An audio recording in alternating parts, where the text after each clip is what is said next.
बच्चों, welcome again to your science class. और विज्ञान विषय में पाठ 2 शुरू करने जा रहे हैं बच्चों। हम लोग 7th क्लास। आपका पाठ 1 जो था उसमें हमने देखा था पौधों में पोषण, पादपों में पोषण, किस तरह से पौधे अपना भोजन, कुछ पौधे अपना स्वयं बनाते हैं, कुछ कीटभक्षी पादप हैं, कुछ मृतोपजीवी है। ये सारी चीज़ें आपने देखी थी। यानी पोषण के प्रकार जो पौधों में थे अलग अलग, किस तरह से वो अपना भोजन कहाँ कहाँ से, कौन से स्रोतों से प्राप्त करते हैं, वो हमने देख लिया था पाठ 1 में। अब हम देखेंगे प्राणियों में पोषण। पोषण के आधार पर बेटा हम लोग विषमपोषी हैं, आप भी जानते हो, क्योंकि हम लोग अपना भोजन स्वयं नहीं बना सकते। हम अपने भोजन के लिए पादप और जंतुओं पर निर्भर करते हैं, इसीलिए विषमपोषी हैं हम लोग। लेकिन फिर भी इतने तरह के, इतनी स्पीशीज़ के जंतु है, इतनी जातियों के, उनकी शारीरिक संरचना भी अलग अलग है। कोई एक कोशिका से बना है, कोई 2 या 2 से अधिक कोशिकाओं से बना है। कहने का अर्थ है कि कोई एक कोशिकीय है, कोई बहुकोशिकीय है, कोई छोटा है, कोई बड़ा है, कोई जल में रहता है, कोई आकाश में रहता है, मतलब हवा में रहता है, जैसे पक्षी वगैरह हैं। तो आप जानते हो कि सभी की शारीरिक संरचना, कहने का मतलब देखो कितनी भिन्नताएं हैं एक दूसरे में, है ना। तो सभी के पोषण करने के तरीके भी विषमपोषी जीवों के एक जैसे नहीं होंगे, जैसे पादपों में नहीं थे। तो हम लोग यहाँ पर देखेंगे प्राणियों में पोषण, किस तरह से प्राणी जो है, जंतु जो है वो पोषण करते हैं। तो चलो आगे बढ़ाते हैं पाठ को। प्रस्तावना देखते हैं। आपने अध्याय 1 में पढ़ा कि पादप पौधे, ठीक है ना, पादप यानी पौधे अपना भोजन प्रकाश संश्लेषण के द्वारा स्वयं बना सकते हैं, परंतु प्राणी या जंतु ऐसा नहीं कर सकते। प्राणी अपना भोजन प्रत्यक्ष अथवा परोक्ष रूप से पौधों से ही प्राप्त करते हैं। प्रत्यक्ष या परोक्ष रूप का मतलब है कि प्रत्यक्ष का मतलब जो सीधे सीधे आपको समझ में आता है या दिखाई देता है कि जो चीज़ है वो हमें पौधे से प्राप्त हुई है। कभी कभी कुछ पौधे के प्रोडक्ट ऐसे हैं, कुछ उत्पाद ऐसे हैं जिनको दूसरे उत्पाद में बदल करके, जैसे गेहूँ मिला है, ठीक है, बाजरा है, तो गेहूँ बाजरे का आटा आप यूज़ लेते हो, डायरेक्टली आप पिसा हुआ आटा दुकान से ले आते हो। तो प्रत्यक्ष या परोक्ष किसी भी रूप से आप जो है वो पौधों पर और जंतुओं पर निर्भर करते हो अपने भोजन के लिए। कुछ प्राणी सीधे ही पौधों का भक्षण कर लेते हैं, है ना, जैसे गाय है, भैंस है, बकरी है, ये सब डायरेक्ट ही पौधों के कुछ भाग खा लेते हैं, ठीक है। जबकि कई अन्य उन जंतुओं को अपना आहार बनाते हैं, है ना। और कुछ जो है वो पौधों पर जीवित रहने वाले शाकाहारी जंतुओं को अपना आहार बनाते हैं, जो पौधे खाते हैं। कुछ जंतु पौधे एवं जंतु दोनों को खाते हैं। याद रखिए कि मानव सहित सभी जीवों को वृद्धि करने, शरीर को स्वस्थ एवं गतिशील बनाए रखने के लिए खाद्य पदार्थों की आवश्यकता होती है। समझ गए आप। खाद्य पदार्थों की आवश्यकता इसलिए होती है बेटा, भोजन की आवश्यकता इसलिए होती है क्योंकि भोजन के अंदर पोषक तत्व छुपे होते हैं, है ना।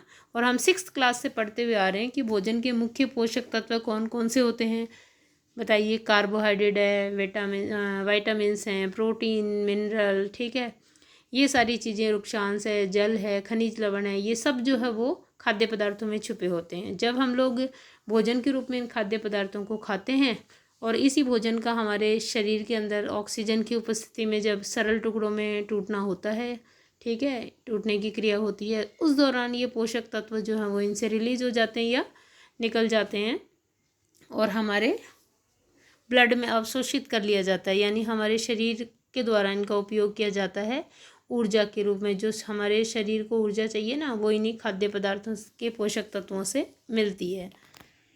तो इसीलिए सभी जीवों को वृद्धि करने, शरीर को स्वस्थ और गतिशील बनाए रखने के लिए खाद्य पदार्थों की आवश्यकता होती है। प्राणियों के पोषण में पोषक तत्वों की आवश्यकता आहार के अंतर्ग्रहण, यानी भोजन ग्रहण करने की विधि और शरीर में इनके उपयोग की विधि सन्निहित सम्मिलित है, ठीक है। कहने का मतलब प्राणियों के पोषण में कौन कौन सी क्रियाएं आएंगी। एक तो किसी भी जीव के द्वारा भोजन का अंतर्ग्रहण, यानी भोजन को ग्रहण करना, खाना, शरीर के अंदर लेना। प्लस यहीं तक पोषण नहीं है, वो भोजन जो अंदर गया वो डाइजेस्ट होना चाहिए, पचना चाहिए, क्योंकि जब वो छोटे छोटे सरल, बड़े बड़े अणु होते हैं जो हम खाते हैं, छोटे छोटे सरल अणुओं में टूटेंगे तभी उनसे पोषक तत्व मुक्त होंगे। तो पोषण में क्या क्या शामिल हो गया प्राणियों के, कि भोजन का अंतर्ग्रहण और उसका डाइजेशन यानी उसका पचना, ये दोनों क्रियाएं सम्मिलित है। आप कक्षा 6 में पढ़ चुके हैं कि खाद्य या भोजन के अनेक संगठक हैं। स्मरण कर उनके नाम लिखिए, बिल्कुल लिख सकते हैं हम लोग। लिख दो यहाँ पर 1 2 3 4 हैं। कार्बोहाइड्रेट है, वाइटामिन्स है, प्रोटीन्स है, फैट्स है, ठीक है, आप सब लिख सकते हैं और लिखना है यहाँ पर आप, ठीक है। कार्बोहाइड्रेट जैसे कुछ संगठक जटिल पदार्थ हैं। जटिल क्यों है, क्योंकि ये यौगिक हैं, कार्बन, हाइड्रोजन और ऑक्सीजन के तीन तीन तत्व जो है यहाँ मिल करके और एक कंपाउंड बना रहे हैं या फिर एक यौगिक बना रहे हैं। तो ये जटिल पदार्थ हैं। अनेक जंतु इन जटिल पदार्थों का उपयोग सीधे इसी रूप में नहीं कर सकते, यानी इतने बड़े और जटिल अणु हैं कि हम लोग जब भोजन करते हैं तो डायरेक्टली हम लोग जो है कार्बोहाइड्रेट को डाइजेस्ट नहीं कर सकते, इसको टुकड़ों में तोड़ना पड़ता है पहले। अतः उन्हें सरल पदार्थों में बदलना आवश्यक है, जैसा कि निम्न आरेख द्वारा दिखाया गया है। जटिल खाद्य पदार्थों का सरल पदार्थों में परिवर्तन होना या टूटना विखंडन कहलाता है। देखो बच्चों, यहाँ दिखाया गया है, ये देखिए 1 2 3 4 5 6 7, ठीक है ना। इसमें कितने परमाणु हैं? 7। ये एक चेन बनी हुई है, श्रृंखला बनी हुई है, इसको हम कहेंगे जटिल पदार्थ, ठीक है। फिर उसके बाद देखो ये जब टूटेगा तो किस तरह से परमाणु अलग अलग हो गए हैं इसके, और ये सरल पदार्थ में बदल गया है। अब ये जो है पचने योग्य बन गया। इसका मतलब इस तरह से हमारे भोजन के पाचन में यही क्रिया होती है, बड़े और जटिल अणुओं को सरल और छोटे अणुओं में तोड़ा जाता है, और इसको हम लोग कहते हैं टूटना या विखंडन, तथा इस प्रक्रम को पाचन कहते हैं। पाचन में यही टूटना या विखंडन होता है ऑक्सीजन गैस की उपस्थिति में। अब खाद्य अंतर्ग्रहण की विभिन्न विधियाँ, भोजन को इंटैक करना या शरीर के अंदर लेना, इसकी भी विभिन्न विधियाँ, क्योंकि हमारी तरह सबके 2 हाथ और मुंह नहीं है, है ना, तो कि उठा करके अपने हाथों से मुंह में डाल ले। कुछ जीव जो है वो गुलित अवस्था में ही अपना भोजन जो है वो अवशोषित करते हैं दूसरे की सतह से। सभी के भोजन नहीं है, यानी भोजन करने का तरीका अलग अलग है। जैसे अमीबा को देखोगे आप तो वो जो है कूटपाद बना के अपने भोजन कण के चारों तरफ और उसको त्वचा के माध्यम से ही अंदर लेता है। तो इस प्रकार भोजन अंतर्ग्रहण करने की विधियाँ देखेंगे हम लोग यहाँ। देखो, भोजन के अंतर्ग्रहण की विधि विभिन्न जीवों में भिन्न भिन्न होती है, क्योंकि सबकी शारीरिक संरचनाएं अलग अलग है बच्चों, इसीलिए भोजन अंतर्ग्रहण की विधियाँ भी अलग अलग है। मधुमक्खी एवं मरमर पक्षी, हिमिंग बर्ड जिसको कहते हैं, पौधों का मकरंद चूसते हैं, है ना। मधुमक्खी हो, भंवरा हो, ठीक है, या बुनबुनाने वाली मक्खियाँ छोटी हों, वो क्या करते हैं, जब फूल खिलते हैं तो उनके ऊपर बैठते हैं और अपना डंक उसमें घुसा के उससे मकरंद को चूसते हैं। मकरंद क्या होता है? फूलों का मीठा जूस मकरंद होता है। तो ये इस तरह अपना भोजन करते हैं। मानव एवं कुछ अन्य जंतुओं में शिशु माँ का दूध पीते हैं, फीड करते हैं, ठीक है ना, यानी माँ जो है उसमें दूध ग्रंथियाँ पाई जाती है और अपने बच्चे को या नवजात को दूध पिलाती है। अजगर जैसे सर्प वंश के प्राणी अपने शिकार को समूचे निगल जाते हैं। आपने देखा ना अजगर, और एनाकोंडा जैसी मूवी आपने देखी होगी, किस तरह से वो बिल्कुल पूरे शिकार को खींच लेता है और अंदर साबुत ही निगल लेता है उसको। कुछ जलीय प्राणी अपने आसपास पानी में तैरते हुए खाद्य कणों को छानकर उनका भक्षण कर लेते हैं, और जो जल में रहते हैं जीव, उनके आसपास जो भोजन कण तैरते रहते हैं जल में, उनको छान करके वो खा जाते हैं। अब क्रियाकलाप 2.1 है।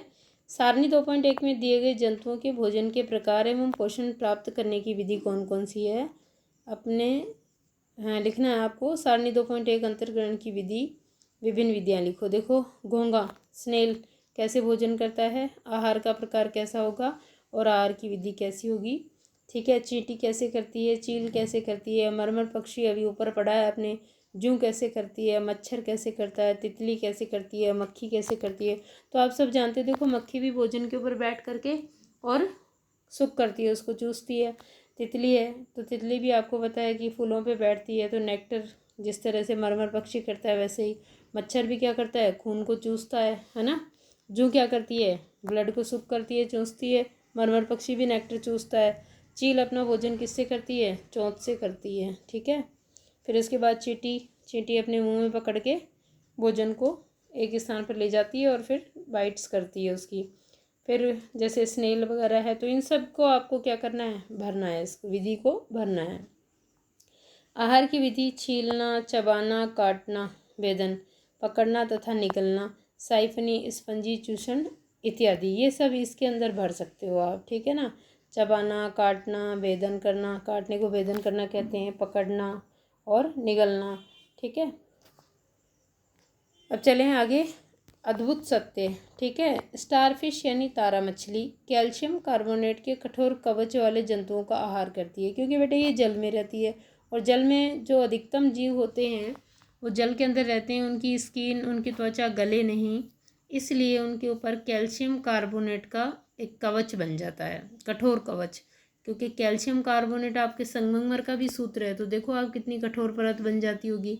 तो इस तरह कैल्शियम कार्बोनेट के कवच पाए जाते हैं उनके ऊपर। अब स्टारफिश या तारा मछली को इन्हीं जीवों को खाना पड़ता है, तो ये कैसे पचाएगी? अब देखना चित्र 2.1, कवच खोलने के बाद यह अपने मुख से अपना आमाशय बाहर निकालती है, अपना स्टमक पूरा उड़ेल देती है अपने मुंह से, उस कवच को तोड़ लेती है, जीव के कवच को, और फिर उसके बाद इसके मुंह से उसका आमाशय बाहर निकलता है तथा जंतु के कोमल भागों को ये खा लेती है।